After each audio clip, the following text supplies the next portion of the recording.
Hello students, আজকে ভিডিওতে আমরা আলোচনা করব ফ্লুইড ইমব্যালেন্স নিয়ে। আগের ভিডিওতে আমরা কথা বলেছিলাম ফ্লুইড ব্যালেন্স নিয়ে, যার মধ্যে আমরা ডিসকাস করেছি তোমার ইন্ট্রাসেলুলার ফ্লুইড, এক্সট্রাসেলুলার ফ্লুইড, তাছাড়া টোটাল ইনটেক কত, টোটাল আউটপুট কত, নর্মালি যেগুলো হয় অ্যাকর্ডিং টু এজ কি রকম রিকোয়ারমেন্টস রয়েছে সেইগুলো। Now we will talk about fluid imbalance.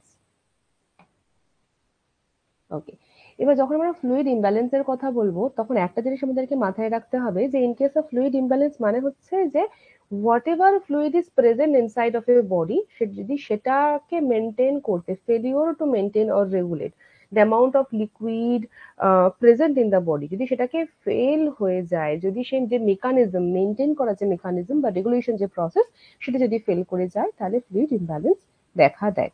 Now in case of fluid imbalance আমাদেরকে মাথায় রাখতে হবে যে যারা একদম বাচ্চা, ঠিক আছে, in case of child and in case of older adult, সেই সমস্ত মানুষদের ক্ষেত্রে কি হচ্ছে, তাদের ক্ষেত্রে they are prone to get that fluid imbalance situation. কেন কি না, কারণ হচ্ছে বাচ্চাদের ক্ষেত্রেও সাবকিউটিনিয়াস ফ্যাটি লেয়ার কম থাকে, ওল্ডার অ্যাডাল্টদের ক্ষেত্রেও সাবকিউটিনিয়াস ফ্যাটি লেয়ার কমে যায়, মাসল লস হয়ে যায় আফটার 30 ইয়ার্স অফ এজ। তো সেই ক্ষেত্রে due to various this reasons fluid imbalance একটা হতে পারে। সুতরাং যদি ইন কেস কোনো বাচ্চা বা বয়স্ক কোনো লোকজনেদের যদি কোনো রকমের ফ্লুইড স্ট্যাটাস কিছু যদি মনে হয় যে কোনো রকমের চেঞ্জেস কিছু আসছে, কোনো সাইন সিমটমস আমরা দেখতে পাচ্ছি, that time we need to monitor them very closely for fluid imbalance. এইটা আমাদেরকে মাথায় রাখতে হবে। এবার এখানে আরো একটা জিনিস আছে যে দেখো, শুধুমাত্র আমরা যখন কি হয় জলটাকে আমরা যেহেতু ফ্লুইড হিসেবে ধরছি, যে কোনো ক্ষেত্রে মানুষের ডিহাইড্রেশন হলো বা ওয়াটার লস হলো বা ফ্লুইড ইমব্যালেন্স হলো, সেখান থেকে একটা ওয়াটার লস হচ্ছে। এটা আপাত দৃষ্টিতে একটা ওয়াটার লস অবভিয়াসলি হচ্ছে, কিন্তু তার সাথে আমাদেরকে মাথায় রাখতে হবে শুধুমাত্র ওয়াটার লস নয়, এইটা হচ্ছে ডিহাইড্রেশনের ক্ষেত্রে এটা আমাদের একটা প্রাইমারি একটা সিচুয়েশন, ঠিক আছে। যখন একটা মানুষের ওয়াটার লস হচ্ছে due to dehydration, fluid loss হয়েছে, কোনো রকম ভাবে নয়সা ভমিটিং হয়েছে, কেটে গেছে, রক্ত বেরিয়ে গেছে, কোনো রকম অ্যাক্সিডেন্ট হয়েছে, অবশ্যই তার একটা ফ্লুইড লস হবে, ব্লাড লস হবে, কিন্তু সেক্ষেত্রে যে ওয়াটার লসটা হচ্ছে এটা কিন্তু প্রাইমারি ডেফিসিয়েন্সি, ঠিক আছে, এটা কিন্তু প্রাইমারি ডেফিসিয়েন্সি। নাও এটার সাথে আমাদেরকে মাথায় রাখতে হবে যদি ওয়াটার লসটাই শুধুমাত্র হয়, শরীরের মধ্যে যদি ইলেকট্রোলাইটস গুলো থেকে গিয়ে থাকে, অবভিয়াসলি ওয়াটারের সাথে ইলেকট্রোলাইট ইমব্যালেন্স বা আউটপুট বেরিয়ে যাওয়া, লস হওয়া, সেটা অবশ্যই হবে। কিন্তু কোনো ক্ষেত্রে শুধুমাত্র যদি আমরা বলি ডিহাইড্রেশনের ক্ষেত্রে ওয়াটার লস যদি হয়, এটা প্রাইমারি ডেফিসিয়েন্সি, সেক্ষেত্রে কি হবে, তাহলে একটা মানুষের শরীর, হ্যাঁ, একটা মানুষের শরীর, তার মধ্যে কি হবে, এই শরীরের মধ্যে কিন্তু ইলেকট্রোলাইটসটা তখন কিন্তু বেড়ে যাবে। এই যে ইলেকট্রোলাইটস সেটা কিন্তু তখন বেড়ে যাবে, বেড়ে যাবে ইন দ্য সেন্স মানে যেহেতু ওয়াটার লস হয়ে যাচ্ছে সেই হিসেবে ইলেকট্রোলাইটসটা ইনক্রিজ হয়ে থাকবে। এইটা আমাদেরকে একটুখানি মাথায় রাখতে হবে। সেটা যদি হয় তার মানে পেশেন্টের শরীরে আমরা একটা হাইপারটোনিসিটি দেখতে পারি।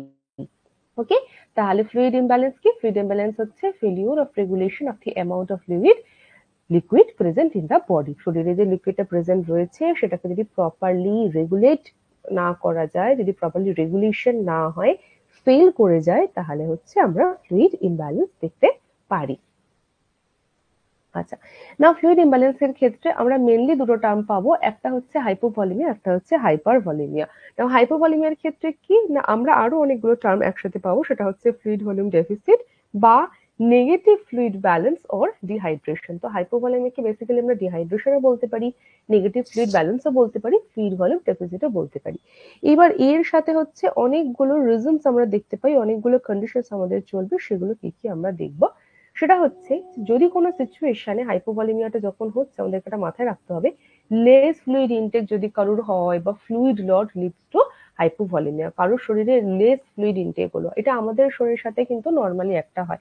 লং লং আওয়ার্স যারা রোদের মধ্যে ঘোরে, যারা কাজ করে, ফ্লুইড ইনটেক কম হয়, তার সাথে ডিউ টু রেসপিরেশন, ঠিক আছে, রেসপিরেশন পার্সপিরেশন, যে ফ্লুইড লসটা হচ্ছে, কারোর হয়তো নশিয়া ভমিটিং হলো, সেক্ষেত্রে দ্যাট লিডস টু হাইপোভলিমিয়া। এর সাথে আমাদেরকে আরো একটা টার্ম মাথায় রাখতে হবে, যে আমরা বলছি নেগেটিভ ফ্লুইড ব্যালেন্স আর ফ্লুইড ডেফিসিট, তাই না? আমরা বলছি নেগেটিভ ফ্লুইড ব্যালেন্স আর ফ্লুইড ডেফিসিট। এইটার কারণটা কি? Due to lots of fluid with vomiting, diarrhoea, bleeding or diaphoresis. যদি এখানে লটস অফ ফ্লুইড যদি লস হয়ে যায়, ঠিক আছে, লস হয়ে যায় কার সাথে? যদি কোনো কারণে কোনো একটা মানুষের ভমিটিং দেখা দিল, হয়তো কারোর কিছু পয়জানাস ফুড কিছু খেয়ে ফেলেছে, কিছু অ্যালার্জিক সিমটমস দেখা দিয়েছে, কারোর যদি ডায়রিয়া হয়েছে, কারোর যদি ব্লিডিং হচ্ছে ডিউ টু এনি অ্যাক্সিডেন্ট বা ডায়াফোরেসিস, ঠিক আছে, সেইগুলোর মাধ্যমেও কিন্তু একটা লার্জ অ্যামাউন্টের ফ্লুইড ডেফিসিট হতে পারে। সেটাকে আমরা নেগেটিভ ফ্লুইড ব্যালেন্স সিচুয়েশনও কিন্তু বলি। এছাড়া আমরা আর কি দেখতে পাই? এই সময় শরীরে লেভেল অফ হিমোগ্লোবিন যেটা থাকছে তার সাথে পিসিভি, প্যাকড সেল ভলিউম, সেটা কি হবে না, ডিহাইড্রেশনের ক্ষেত্রে বেড়ে যাবে। এটা কিন্তু ফার্স্ট স্লাইডে আমি ডিসকাস করলাম। যদি আমরা দেখি ইন কেস অফ ডিহাইড্রেশন শুধুমাত্র প্রাইমারি লস, প্রাইমারি ফোকাস থাকছে যদি ওয়াটারের উপরে, তখন এই যে ডিহাইড্রেশনটা হচ্ছে তখন তো মেনলি ফোকাস থাকছে শুধুমাত্র ওয়াটারের উপরে। তাহলে ওয়াটার লসটা হয়ে গেল, তখন কি হচ্ছে শরীরে কিন্তু যে হিমোগ্লোবিন, প্যাক সেল ভলিউম যেগুলো থেকে যাচ্ছে সেগুলো তো থাকছে, তাহলে সেই লেভেলটা তখন কিন্তু ডিহাইড্রেশনের ক্ষেত্রে ইনক্রিজ হয়ে গেল। এইটা আমাদেরকে মাথায় রাখতে হবে। হতেই পারে ক্লোরোকাল একটা তোমাকে একটা ক্লিনিক্যাল সিনারিও দিয়ে দিল, দিয়ে সেখান থেকে এমসিকিউ সলভ করতে দিল, সেখানে এমন একটা সিচুয়েশন ক্রিয়েট করা আছে যেখানে মেনশনই করে দেওয়া আছে যে শুধুমাত্র ফ্লুইড লস হয়েছে বা লেস ফ্লুইড ইনটেক হয়েছে, সেই জন্য ডিহাইড্রেশন হয়েছে। তোমাকে 4টে অপশন দিয়ে দিল, সেখান থেকে বলে দিল যে তাহলে লেভেল অফ হিমোগ্লোবিন আর পিসিবি তাহলে হাই হবে না লো হবে, না মডারেট থাকবে, না সেম পজিশনে থাকবে, না সেখানে হয়তো ধরো একটু কায়দা করে হয়তো বলে দিল যে হিমোগ্লোবিন কমে যাবে, পিসিবি ইনক্রিজ করবে, হোয়াট এভার ইট ইজ, এরকম ভাবে ঘুরিয়ে এমসিকিউ কোশ্চেন ক্রিয়েট করলো। তখন সেক্ষেত্রে মাথায় রাখতে হবে যে ইন কেস অফ যদি ডিহাইড্রেশন বলে দেয়, সেক্ষেত্রে তোমার ওয়াটার লস যদি হয়ে থাকে, তো সেক্ষেত্রে ডিহাইড্রেশনের ক্ষেত্রে ওয়াটার লসটাই আমাদের হয়ে যায় প্রাইমারি ফোকাস বা প্রাইমারি ডেফিসিয়েন্সি। সেক্ষেত্রে এই প্রাইমারি ডেফিসিয়েন্সি ওয়াটারটা যখন হয়ে গেল তোমার কাছে, তাহলে হাতে যে হিমোগ্লোবিন আর পিসিবি থাকছে ব্লাডের মধ্যে, ব্লাড ক্যাপিলারিজ এর মধ্যে বা ইন্ট্রাভাস্কুলার স্পেসে যেটা রয়েছে, সেটা লেভেল কিন্তু তাহলে সবসময় ইনক্রিজ হয়ে যাবে। আচ্ছা, এর সাথে আমি এখানে আরেকটা জিনিস বলে রাখছি, সেটা হচ্ছে যে যেহেতু মোস্টলি আমি পিয়ার যাদব ফলো করতে বলি তোমাদের বেসিক স্টাডিটার জন্য, সেক্ষেত্রে যদি পিয়ার যাদব ফলো করো, সেখানে দেখবে যে এই হাইপোভলিমিয়ার হাইপারভলিমিয়ার মধ্যে আলাদা করে যে আইসোটোনিক, হাইপারটোনিক আর হাইপোটোনিক, যেগুলো অলরেডি আমি ফ্লুইডের মধ্যে ডিসকাশন করেছি যে আইভি ফ্লুইডস এর টাইপের মধ্যে, তখন এইগুলোকে আলাদা করে এরকম করে ভাগ করা আছে, আইসোটোনিক, হাইপোটোনিক, হাইপারটোনিক, তার সাথে ডিহাইড্রেশন। আবার হাইপারভলিমিয়ার ক্ষেত্রে আইসোটোনিক, হাইপোটোনিক, হাইপারটনিক, হাইপারভলিমিয়া, সেইভাবে করা আছে। কিন্তু সেক্ষেত্রে আমি বলবো কি যে এই মোমেন্টে ওই কিছু পয়েন্টস একটুখানি কনফিউজিং ম্যানারে দেওয়া আছে, ওই পয়েন্টস গুলোর ক্ষেত্রে এই মোমেন্টে এখন যাওয়ার কোনো দরকারই নেই। আমি বেসিক যে পয়েন্টস গুলো ইম্পর্টেন্ট সেগুলোকে ইনক্লুড করে আমি যে ক্লাসটা নিচ্ছি সেটুকুই আপাতত দেখো। এই জিনিসটা একদম ক্লিয়ার হয়ে গেলে ফার্দার যদি মনে হয় আমি ওই টার্মস গুলোর মধ্যে দিয়ে যেতে পারি, তাহলে অবশ্যই যাবে। আইভি ফ্লুইডস এর ক্ষেত্রে আমি কিন্তু আইসোটোনিক, হাইপারটোনিক আর হাইপোটোনিক খুব ভালো করে আমি বুঝিয়ে বলেছি, সেইটুকু বুঝে রাখলেই কিন্তু কাজ হবে। আলাদা করে হাইপোভলিমিয়া আর হাইপারভলিমিয়ার ক্ষেত্রে ওই যে তিনটে করে আবার ডিভিশনস দেওয়া আছে, সেটা নিয়ে এই মোমেন্টে মাথা খারাপ করার কোনো দরকার নেই। আচ্ছা, now causes of hypovolemia: inadequate fluid intake or excessive loss of isotonic fluid volume। নাও এক্ষুনি আমি জাস্ট ওই টার্মটা ইউজ করছিলাম, তাই তো? সেটা হচ্ছে তোমার আইসোটোনিক ফ্লুইড বা আইসোটোনিক বডি ফ্লুইড। কেন না, একটা মানুষের শরীর, সেই মানুষের শরীরই বা আমাদের শরীরের মধ্যে যে রক্তটা রয়েছে, সেই রক্তটা কিন্তু আমাদের হচ্ছে আইসোটোনিক, ঠিক আছে? মানে আইসোটোনিক কি, আইসোটোনিক বডি ফ্লুইডের মধ্যে মোস্টলি আমাদের কি পড়ছে, 0.9% নর্মাল স্যালাইন বা স্যালাইন সকলে একদম লেম্যান টার্মসেও সবাই স্যালাইন লাগাচ্ছে এই কথাটা সবার মনে মনে থাকে। তাহলে এই যেটা কেন কি না আমাদের শরীরের রক্তের সাথে অলমোস্ট সামঞ্জস্য, সেম ইলেকট্রোলাইটস ওখানে মেনটেইনড হচ্ছে, সেই জন্য ওটা isotonic body type of IV fluids এর মধ্যে পড়ে। এই কোনো রকম ভাবে যদি লস অফ ব্লাড হয় সেক্ষেত্রে কিন্তু আইসোটোনিক বডি ফ্লুইড হিসেবে নর্মাল স্যালাইন দেওয়া হয়। তো কোনোভাবে যদি কোনো মানুষের ক্ষেত্রে কি হচ্ছে এখানে এটা ফ্লুইড ইনটেক হবে, যে কোনো মানুষের তার ইনঅ্যাডিকুয়েট ফ্লুইড ইনটেক হলো, তার সাথে excessive loss of isotonic body fluids মানে ব্লাড লস হলো, ঠিক আছে। তো সেক্ষেত্রে তাহলে নর্মালি তার শরীরের যে ব্লাড সেটা তো আইসোটোনিক টাইপ, তো সেটা তাহলে যদি তার কোনোভাবে তার লস হলো, সেটা অ্যাক্সিডেন্টের ক্ষেত্রে হতে পারে বা অন্য কোনো সিচুয়েশনে হতে পারে, সেক্ষেত্রে কিন্তু আমরা হাইপোভলিমিয়া দেখতে পাবো। তাছাড়া আমরা কি দেখবো, কোনো মানুষের ভমিটিং হচ্ছে, ডায়রিয়া দেখা দিয়েছে, excessive use of diuretics, diabetes and haemorrhage হয়েছে, সেই ক্ষেত্রে কিন্তু আমরা হাইপোভলিমিয়া পেতে পারি। আচ্ছা, now we will get to see signs and symptoms of hypovolemia. In case of signs and symptoms of hypovolemia এর মধ্যে আমি যদি এইগুলোকে এখন নাও দেখি, normally when you will think of a patient তুমি নিজেই আগে ভেবে নিতে পারবে যে একটা মানুষের যদি ডিহাইড্রেশন হয়, অবভিয়াসলি ডিহাইড্রেশন হলে আমাদের কি হয়, আমাদের জিভ শুকিয়ে যায়, মনে যেন হচ্ছে আমার মাথাটা ঘুরছে, তাই তো? এরকম হয়। তাহলে কি হচ্ছে, আমি টাঙের ক্ষেত্রে তো মাথা থেকে যদি শুরু করি তাহলে টাঙের ক্ষেত্রে আমি বুঝতেই পারবো যে একদম টাং একদম শুকিয়ে গেছে, স্কিন টার্গার তোমার কমে যাচ্ছে, পেশেন্টের কি হচ্ছে, হাইপোটেনশন হয়ে গিয়ে মাথা ঘুরছে, ঠিক আছে। তো এই জিনিসগুলো আমরা খুব সহজেই কিন্তু দেখতে পেয়ে যাব। আচ্ছা, তার সাথে কি ইউরিনারি সিস্টেমের ক্ষেত্রে আমাদেরকে মাথায় রাখতে হবে পেশেন্টের ইউরিন আউটপুটটা কমে যাবে। তো এইভাবে সবসময় চেষ্টা করবে কি, যখনই কোনো একটা ডিজিজ কন্ডিশনস এর ক্ষেত্রে আমরা সাইন সিমটমস এর কথা আলোচনা করব, সবসময় চেষ্টা করবে একটা পেশেন্টের একদম মাথা থেকে শুরু করে পা অবধি, ঠিক আছে, পা অবধি এইভাবে সাইন সিমটমসটা ভাববে, তাহলে খুব সহজে মনে পড়ে যাবে। আচ্ছা, এটা হবে হাইপোটেনশন। আচ্ছা, তাহলে in case of sign symptoms এর মধ্যে কি কি পাচ্ছি, ইনক্রিজড থ্রাস্ট, ফ্ল্যাট নেক ভেন্স, কারণ অবভিয়াসলি তো হাইপোভলিমিয়া হয়ে গেছে, শরীর থেকে ব্লাড লস হয়ে গেছে।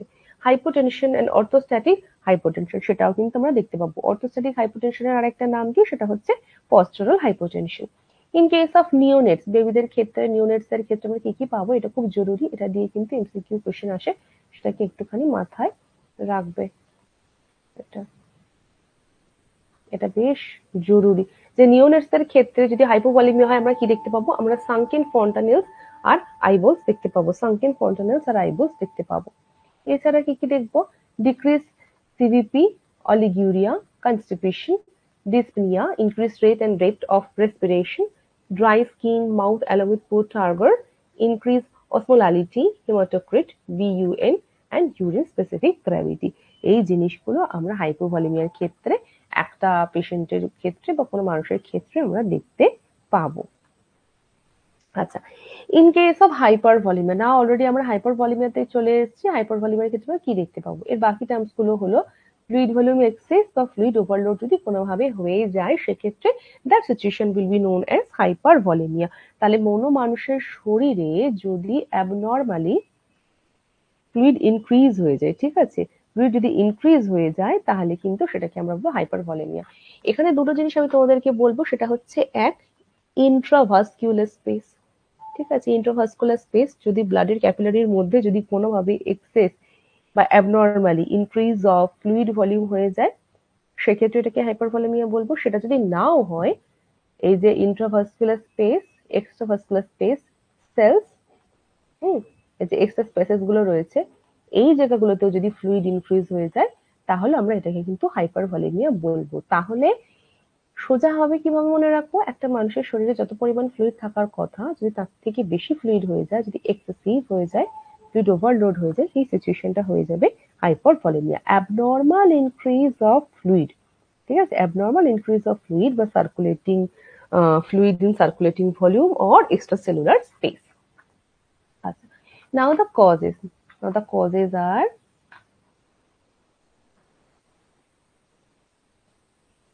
excess parenteral fluid intake. তো কোনো ক্ষেত্রে এটা আমরা খুব নরমালি বিভিন্ন রকম সিচুয়েশন দেখতে পাই যে কোনো পেশেন্ট যখন ওয়ার্ডে ভর্তি রয়েছে কোনো কারণে, হয়তো ওটি হয়ে এসছে, সেই সময় ওর একটা ফ্লুইড ইনটেকের দরকার ছিল, কিন্তু হয়তো আলটিমেটলি হয়তো কেউই হয়তো সেটা খেয়াল করেনি, হয়তো ডক্টরে খেয়াল করেনি, হয়তো নার্সও খেয়াল করেনি, যে একটা পেশেন্ট ওটি হয়ে চলে এলো, 2 দিন 4 দিন হয়ে গেল, তারপরেও পেশেন্টটার 6 আওয়ারলি, এটা তোমরাও ভালো করেই জানো, 6 আওয়ারলি 8 আওয়ারলি করে ফ্লুইড দিচ্ছে তো দিচ্ছে, কেউ বললো না, পেশেন্টের ফ্লুইডও কমলো না, আর পেশেন্ট মুখেও খাচ্ছে, বাই মাউথ ফুডও খাচ্ছে, তার সাথে 6 আওয়ারলি 8 আওয়ারলি করে ফ্লুইড চলে যাচ্ছে। তাহলে বুঝতে পারছো যে ওর এক্সেসিভ কতটা পেরেন্টেরাল ফ্লুইড ইনটেক হয়ে যাচ্ছে, সেখান থেকে হাইপারভলিমিয়া হয়ে ইডিমা দেখা দেবে। এছাড়া in case of heart disease, liver ডিজিজের ক্ষেত্রে আমরা হাইপারভলিমিয়া দেখতে পাই। Now in case of signs and symptoms আমরা কি কি দেখতে পাবো? In case of signs and symptoms we will get to see periorbital edema, distended jugular neck vein, edema, hypertension and bradycardia, pulmonary edema। আচ্ছা, এক্ষেত্রে একটা জিনিস মাথায় রাখবার, খেয়াল করে দেখবে কোনো পেশেন্টে যদি হাইপারভলিমিয়া হয়ে যায়, ফ্লুইড ভলিউম এক্সেস হয়ে যায়, তার একটা পালমোনারি ইডিমা, পিডিমা একটা কনজেশন হয়, আমি অলরেডি তোমাদেরকে আগে বলেছি পালমোনারি ইডিমা। পালমোনারি ইডিমা মানে একটা যে লাং যে অ্যালভিওলাই রয়েছে ক্যাপিলারিজ, সেগুলোর মধ্যে এক্সেস ফ্লুইড হয়ে যাওয়ার জন্য ক্যাপিলারি থেকে অ্যালভিওলাই এর মধ্যে, ঠিক আছে, ক্যাপিলারি থেকে অ্যালভিওলাই এর মধ্যে ফ্লুইড তখন কিন্তু ওখানে এক্সেস এদিকে চলে আসবে, ঠিক আছে, এদিকে চলে আসবে, তখন লাংসের মধ্যে আমরা পালমোনারি ইডিমা দেখতে পাবো। এগুলো অ্যালভিওলাই, সরি খুবই বাজে আঁকলাম, এর মধ্যে এক্সট্রা ফ্লুইড চলে আসবে, তো আমরা তখন কি দেখতে পাবো? আমরা পালমোনারি ইডিমা দেখতে পাবো। পেশেন্টের বুকে যখন স্টেথোস্কোপ বসিয়ে যখন শোনা হবে, তখন পালমোনারি ক্র্যাকলস আমরা শুনতে পাবো।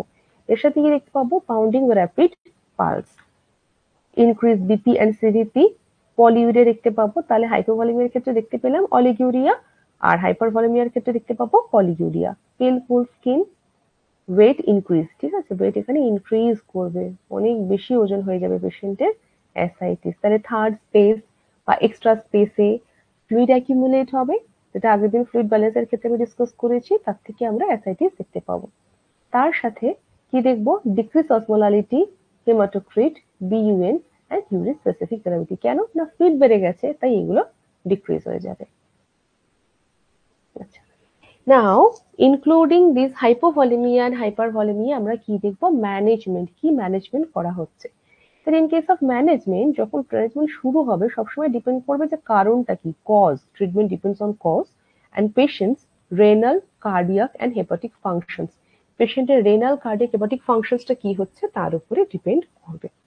তার সাথে আমাদেরকে দেখতে হবে যে সেই মানুষটার শরীরে ইলেকট্রোলাইটস আর অ্যাসিড বেসিস ব্যালেন্সটা কি আছে, because depending on that we will get to decide acidosis or alkalosis, ঠিক আছে, রেসপিরেটরি অ্যাসিডোসিস আর অ্যালকালোসিস, মেটাবলিক অ্যাসিডোসিস আর অ্যালকালোসিস, এইভাবে আমাদেরকে ডিসাইড করতে হবে, সেটা আমি তোমাদেরকে পড়াবো। তাছাড়া আমাদেরকে কি করতে হবে এই সিচুয়েশনে? We will get to do assess fluid balance by, ঠিক আছে, আমরা চেক করব যে কিভাবে পেশেন্টটার ফ্লুইড ব্যালেন্সটাকে মেনটেন করতে হবে, অ্যাসেস করতে হবে। তাহলে ফার্স্ট আমরা কি করব? ইউরিন আউটপুটটাকে মেজার করতে হবে। যে সিচুয়েশনে পেশেন্টের হাইপোভলিমিয়া হয়ে গেছে, হাইপারভলিমিয়া হয়ে গেছে, it is really very important to maintain the intake output chart, মানে মেনটেন করতে হবে, মানে স্ট্রিক্টলি মেনটেন করতে হবে। 2, এই চারটার কথা আমি যেটা বলে দিলাম সেটাই, যে measure total fluid input and output, যতটা ইনটেক হচ্ছে, যতটা আউটপুট হচ্ছে, পুরোটাকে মেজার করতে হবে। একটা 24 আওয়ার্স এর টাইমের হিসেবে আমাকে কিন্তু মেজার করতে হবে। Measure day to day variations in body weight. এক্ষেত্রে একটা জিনিস মাথায় রাখতে হবে, কোনো পার্সেন্টের যদি লিম্ফ অ্যাডেনাইটিস হয়, বা আমি সেটার কথা আমি ছেড়েও দিলাম, কোনো পার্সেন্টের যদি হাইপোভলিমিয়া হয়ে যায় বা স্পেশালি হাইপারভলিমিয়া হয়ে যায়, তাহলে বডি ওয়েট চেঞ্জেস কতটা হচ্ছে সেটা দেখার জন্য ডেইলি একটা পার্টিকুলার টাইমে, সেটা 6 AM হোক, 9 হোক, 10 হোক, এনি টাইমে দিনের একটা সেম সময় পেশেন্টকে নিয়ে এসে বডি ওয়েটটা চেক করাতে হবে, যাতে I can get to see যে বডি ওয়েটের চেঞ্জেস কি কি হচ্ছে, ভেরিয়েশন কি কি থাকছে, সেটা আমাদেরকে মাথায় রাখতে হবে। তাছাড়া আর আমরা কি কি দেখবো? তার সাথে অ্যাডমিনিস্টার ডাইউরেটিক আর restrict or limit fluid intake into over hydration. তো কোনো সিচুয়েশনে যদি আমরা দেখি পেশেন্টের হাইপারভলিমিয়া হচ্ছে, তাহলে পেশেন্টকে ডাইউরেটিক্স দিতে হবে। যদি আমরা দেখি যে তার সাথে ডাইউরেটিক্স তো দেওয়া হলো অবভিয়াসলি, তার সাথে কি কি করব, লিমিট আর restrict fluid intake into over hydration, যাতে কোনোভাবে অলরেডি হাইপারভলিমিয়া হয়ে গেছে, এক্সেসিভ ফ্লুইড ইনটেক যাতে না হয়ে যায়, পেশেন্টের শরীরে গিয়ে যাতে ইডিমা কজ না করে, তার জন্য আমাদেরকে কি করতে হবে না, ফ্লুইড ইনটেকটাকে রেস্ট্রিক্ট করতে হবে, তার সাথে ডায়াবেটিক্সটাকে অ্যাডমিনিস্টার করতে হবে, ল্যাসিক্স তাই তো, ফ্রুসেমাইড, এই জিনিসগুলোকে আমাদেরকে অ্যাডমিনিস্টার করতে হবে। ভালো করে তোমরা জানো যে 10 mg 20 mg এইভাবে অ্যাডমিনিস্টার করা হয়। আর অবভিয়াসলি এটা বলে দেওয়া হয় যে তার সাথে ব্লাড প্রেশার চেক করতে হবে। কেন কি না, আমি যদি আনকন্ট্রোলড ওয়েতে যদি ল্যাসিক্স দিই আর যদি চেক না করি যে পেশেন্টের বিপি কতটা আছে, তাহলে কিন্তু সাডেনলি সেটা ফল হয়ে গিয়ে পেশেন্টের শরীর আরো খারাপ হয়ে যেতে পারে। So it is really very important two মেশার। তার সাথে অ্যাডমিনিস্টার আইভি ইনফিউশন, সরি এটা ওয়াই চলে এসছে, অ্যাডমিনিস্টার আইভি ইনফিউশন, ঠিক আছে, কেন করতে হবে না, ডিহাইড্রেশনের ক্ষেত্রে আমাদেরকে আইভি ইনফিউশন দিতেই হবে, যাতে আমাদেরকে মাথায় রাখতে হবে যে কোন টাইপের ডিহাইড্রেশন হয়েছে আর তার জন্য আমাদেরকে কেন আইভি ফ্লুইড দিতে হচ্ছে। শুধুমাত্র যদি ডিহাইড্রেশন হয়, আইসোলেটিক বডি ফ্লুইড লস হয়, সেক্ষেত্রে এনএস দেওয়া হবে। যদি দেখা যায় যে পেশেন্টের মানে ধরো শরীরে ইডিমা হচ্ছে, সেক্ষেত্রে তাহলে সেই বুঝে আমাদের ফ্লুইড দিতে হবে। যদি দেখা যায় পেশেন্টের শরীর স্ট্রিং করে গেছে, ফ্লুইডের আরো জরুরি রয়েছে, সেইভাবে আমাদেরকে আইভি ফ্লুইড দিতে হবে। ঠিক আছে, তো these are the situations how we will maintain the patient's fluid imbalance in the body. আচ্ছা, নাও আমরা কি ডিসকাস করব, এখানে কিছু জিনিস আমাদেরকে মাথায় রাখতে হবে, সেটা যে বডি ফ্লুইড আর ইলেকট্রোলাইট ট্রান্সপোর্ট সিস্টেমস এর ক্ষেত্রে তিনটে চারটে খুব ইম্পর্টেন্ট জিনিস আছে যেগুলো আমাদেরকে মাথায় রাখতে হবে। এই সিস্টেমস গুলো আমরা কিন্তু একদম বেসিক কোর্সের শুরু থেকে আমরা পড়ে আসছি। ফার্স্ট যে টার্মটা আসছে সেটা হচ্ছে অসমোসিস। অসমোসিসটা কি, অসমোসিসের ক্ষেত্রে শুধুমাত্র একটাই জিনিস আমাদেরকে সবসময় মাথায় রাখতে হবে, সেমি পারমিয়েবল মেমব্রেন থাকবে। তাহলে অসমোসিস হচ্ছে এমন একটা ফ্লুইড ইলেকট্রোলাইট ট্রান্সপোর্ট সিস্টেম যেখানে সেমি পারমিয়েবল মেমব্রেন এক্সিস্ট। ঠিক আছে, সেমি পারমিয়েবল মেমব্রেন এক্সিস্ট করে। সেখানে কি হয়, যে সলভেন্টস গুলো রয়েছে, সলভেন্টস গুলো এই সেমি পারমিয়েবল মেমব্রেন দিয়ে তার প্যাসেজ হয়। ঠিক আছে, সেমি পারমিয়েবল মেমব্রেন দিয়ে তার প্যাসেজ হয়। এখানে সবসময় মাথায় রাখতে হয় যেখানে লোয়ার কনসেন্ট্রেশন আছে, লোয়ার কনসেন্ট্রেশন থেকে হায়ার কনসেন্ট্রেশনের দিকে অসমোসিসে সবসময় কিন্তু ট্রান্সফিউশন হয়। তাহলে osmosis is a system where the solute, ঠিক আছে, সলিউট আর সলভেন্ট, তাই দুটো জিনিস অলরেডি থাকছে, যেখানে লোয়ার কনসেন্ট্রেশন সেখান থেকে হায়ার কনসেন্ট্রেশন অফ সলিউটের দিকে চলে যাচ্ছে, যাতে এই যে কনসেন্ট্রেশনটা আছে সেটা ইকুয়াল হয়ে যায়। তাহলে কি, এইটা হচ্ছে জল হচ্ছে সলভেন্ট, আমি এখানে লিখে দিচ্ছি, ওয়াটার হচ্ছে তোমার সলভেন্ট।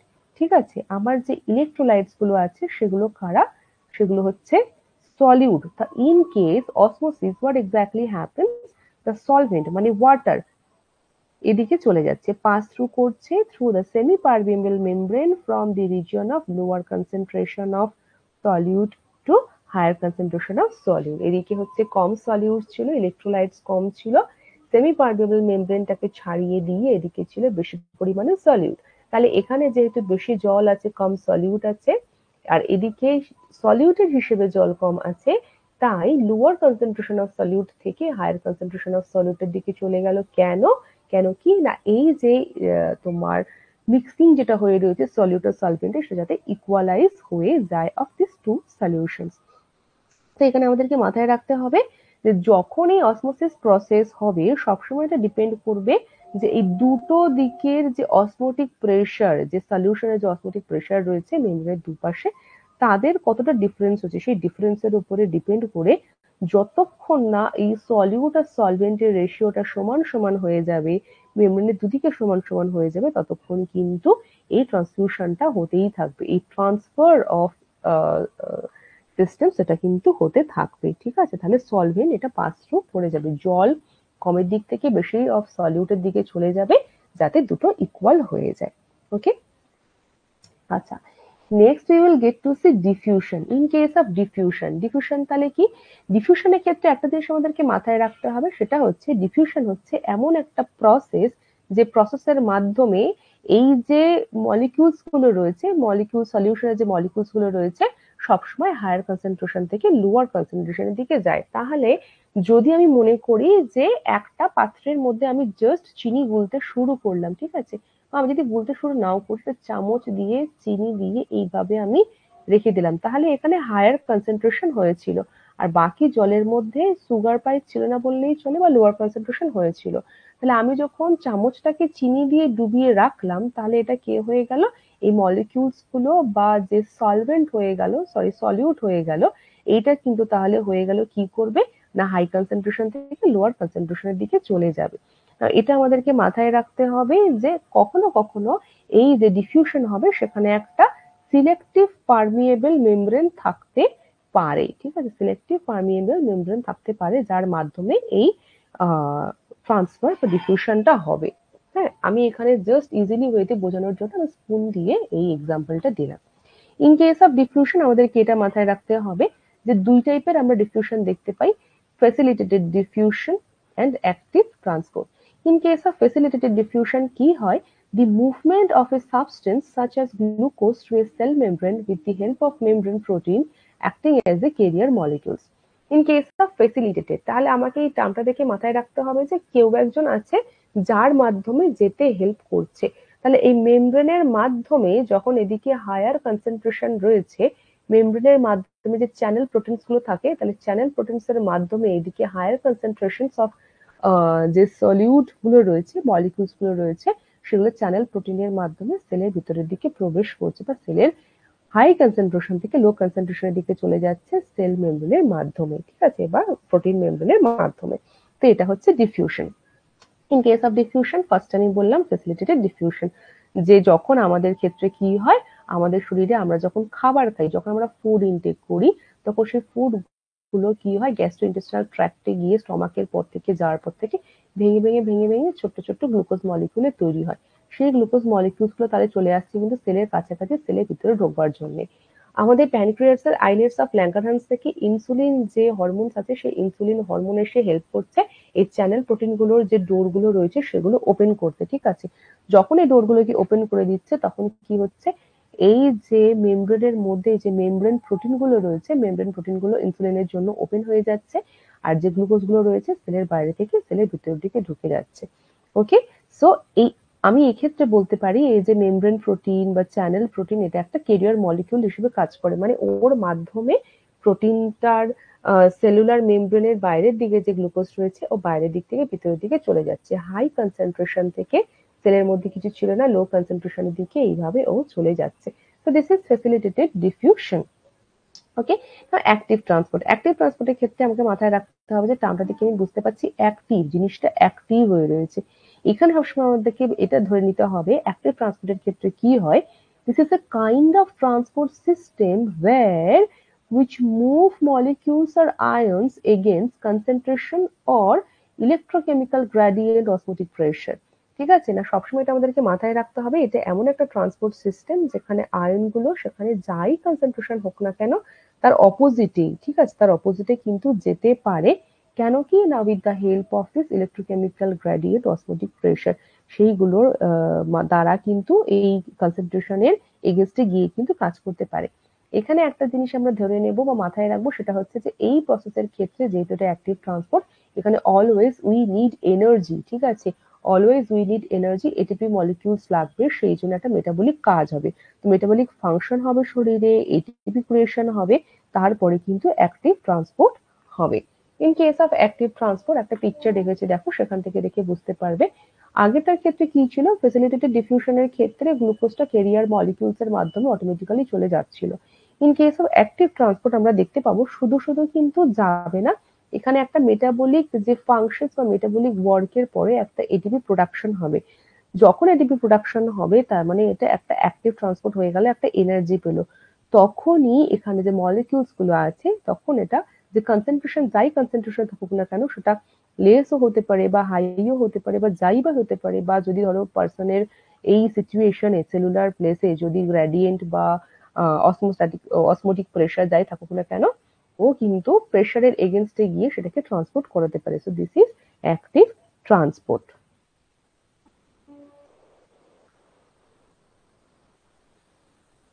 নাও আনাদার টার্ম আমরা যেটা পাচ্ছি সেটা হচ্ছে ফিল্ট্রেশন।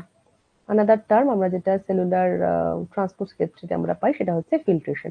ফিল্ট্রেশনের ক্ষেত্রে কি হচ্ছে না, ফিল্ট্রেশনের ক্ষেত্রে এইখানে হাইড্রোস্ট্যাটিক প্রেসার মেনে কিন্তু এখানে একটা মুভমেন্ট হয়। তাহলে separation of small particles due to hydrostatic, hydrostatic মানে কি ওয়াটার, তাহলে water pressure through a selectively permeable membrane.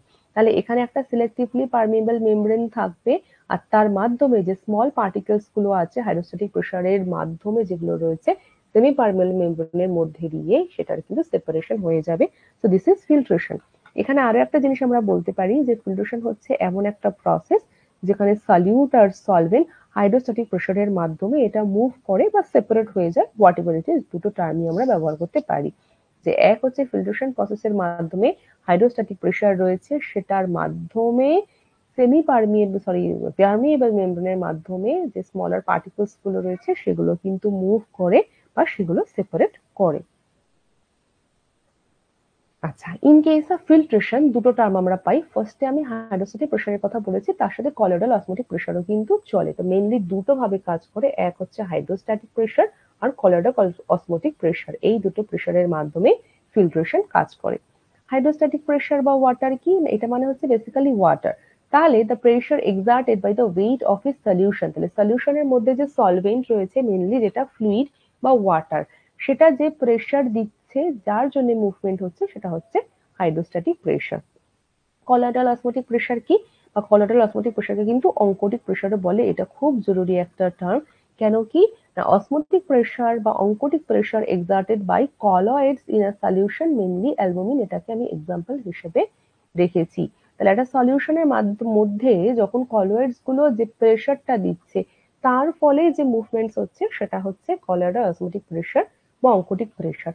অঙ্কোটিক pressure mainly কারা দিতে পারে, মেনলি দিতে পারে প্লাজমা প্রোটিন। তাহলে প্লাজমা প্রোটিনের মধ্যে মেনলি আমরা কি পাচ্ছি, মেনলি হচ্ছে albumin in the blood. Plasma protein যে প্রেসারটা ক্রিয়েট করছে, যে প্রেসারটা তৈরি করছে সেটা কিন্তু হচ্ছে ব্লাডের মধ্যে মেনলি অ্যালবুমিন। সেটার জন্য কি হয় না, ফ্লুইডের সলিউট ও সলভেন্টের এই মুভমেন্ট গুলো হয়।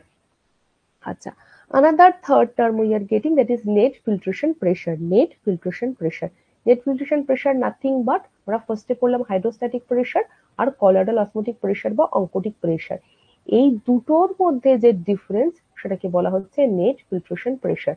the difference between colloidal osmotic pressure and hydrostatic pressure is known as net filtration pressure।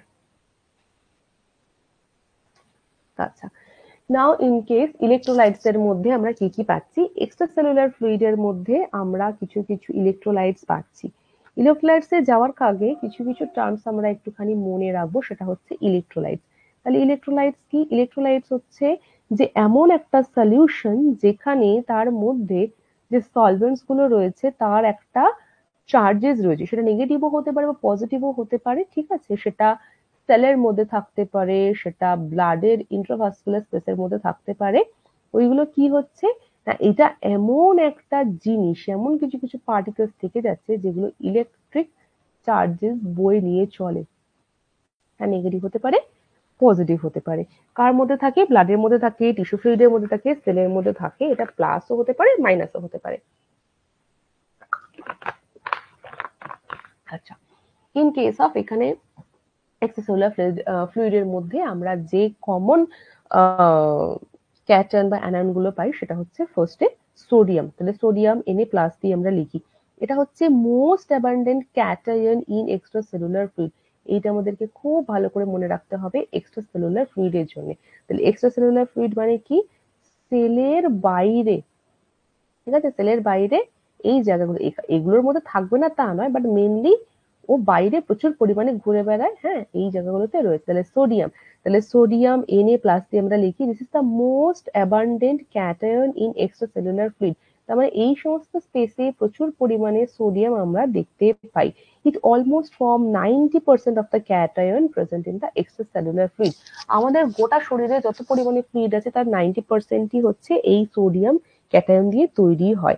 এটা আমাদেরকে মাথায় রাখতে হবে, আমাদের শরীরের যে অসমোলারিটি রয়েছে সেই অসমোলারিটির ক্ষেত্রে হাফ অফ দ্য অসমোলারিটি তৈরি হয় এই এক্সট্রাসেলুলার ফ্লুইডে সোডিয়াম দিয়ে।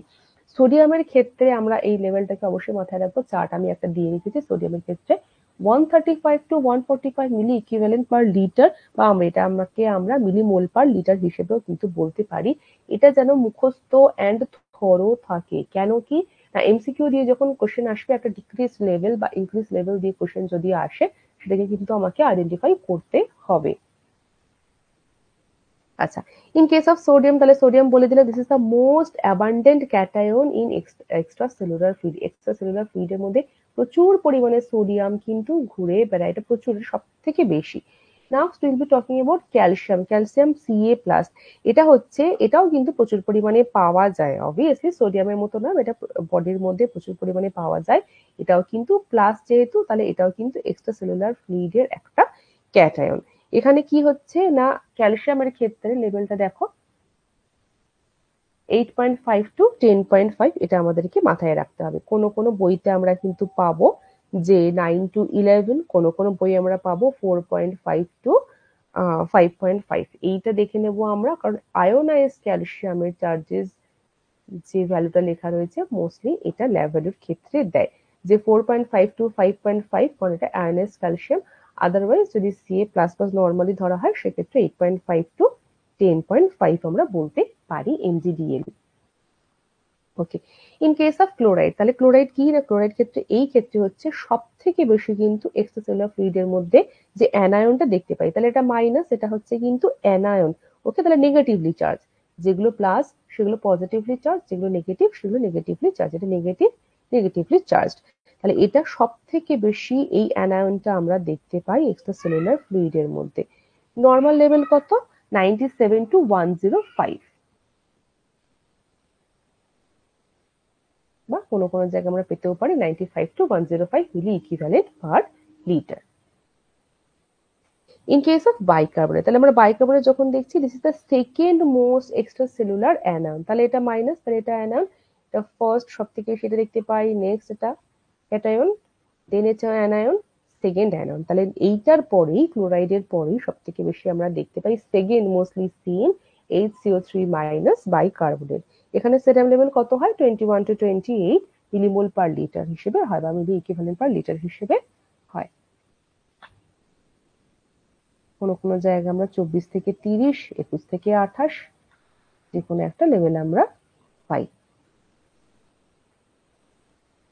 আচ্ছা, নাও আমাদের কথা বলা হয়ে গেল electrolytes in extra cellular fluid, sodium, calcium, chloride and bicarbonate. তাহলে এই দুটো হচ্ছে আমাদের ক্যাটায়ন, এই দুটো হচ্ছে আমাদের anion, and all are present in extracellular fluid. After that we will be going to electrolytes into intracellular fluid. Intracellular fluid এর ক্ষেত্রে কিন্তু আমরা কি কি দেখতে পাচ্ছি, আমরা দেখতে পাচ্ছি অ্যানায়ন এন্ড ক্যাটায়ন। ঠিক আছে, অ্যানায়ন ক্যাটায়ন, ক্যাটায়ন আর অ্যানায়ন দুটোই আমরা দেখতে পাচ্ছি।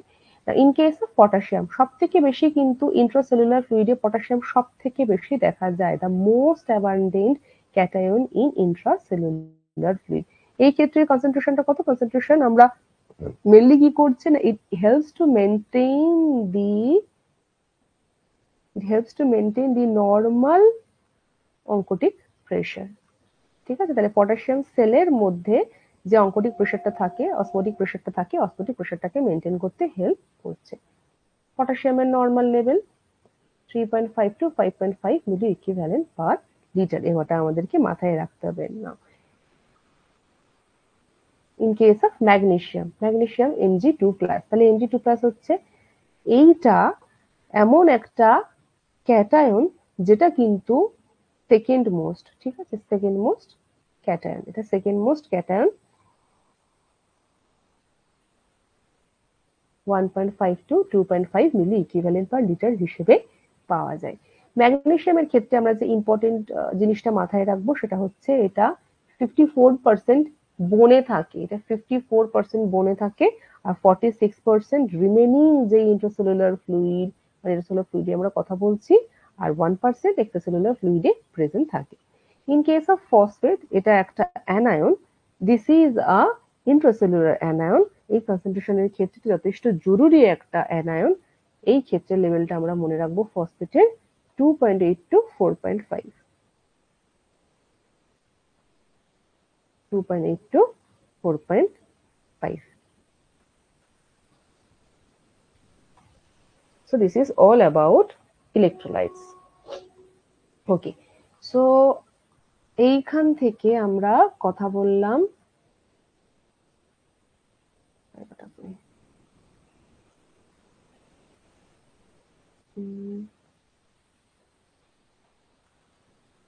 ওকে, so today in case of fluid imbalance এখান থেকে আমরা কথা বলেছি ফ্লুইড ইমব্যালেন্সের মধ্যে হাইপোভলিমিয়ার কজেস, তার সাথে signs and symptoms. Hypervolaemia causes, signs and symptoms, আর ultimately management of fluid imbalance. After that যে ফ্লুইড আর ইলেকট্রোলাইটের ট্রান্সপোর্ট সিস্টেমের মধ্যে কি কি প্রসেস আছে, অসমোসিস, ডিফিউশনের মধ্যে ফ্যাসিলিটেটেড ডিফিউশন, অ্যাক্টিভ ট্রান্সপোর্ট। তাছাড়া অ্যাক্টিভ ট্রান্সপোর্টের মধ্যে কিভাবে ট্রান্সপোর্ট গুলো হয় সেগুলো আমি দেখালাম। তার সাথে ফিল্ট্রেশনের মধ্যে মেনলি দুটো process, hydrostatic pressure, colloidal osmotic pressure. Electrolytes এর মধ্যে we discussed about sodium, calcium, chloride, bicarbonate. তার সাথে আমরা কথা বলেছি পটাশিয়াম, ম্যাগনেসিয়াম, ফসফেট। ঠিক আছে, তো আর তার সাথে তার নর্মাল ভ্যালুস, এইগুলোর মধ্যে আমরা এইগুলো জানলাম। তার সাথে এই যে ইলেকট্রোলাইটস গুলো আছে সেগুলোর হাইপার হলে কি হয়, হাইপো হলে কি হয়, একই রকম ভাবে এইগুলোর হাইপার হলে কি হয়, হাইপো গুলো হলে কি হয়, সেগুলো নিয়ে আমরা নেক্সট ক্লাসে আলোচনা করব। আজকের এটার সাথে যে টপিকটা আমি আলোচনা করব, আপাতত এই সেশনটাকে আমি এন্ড করে তারপরে সেটাকে আমি শুরু করছি। আশা করি বোঝা গেছে। বোঝা গেছে তো? তাহলে আমি এই সেশনটা এন্ড করে আরেকটা নতুন একটা সেশন অন করে আমি আরেকটা ক্লাস চালু করছি।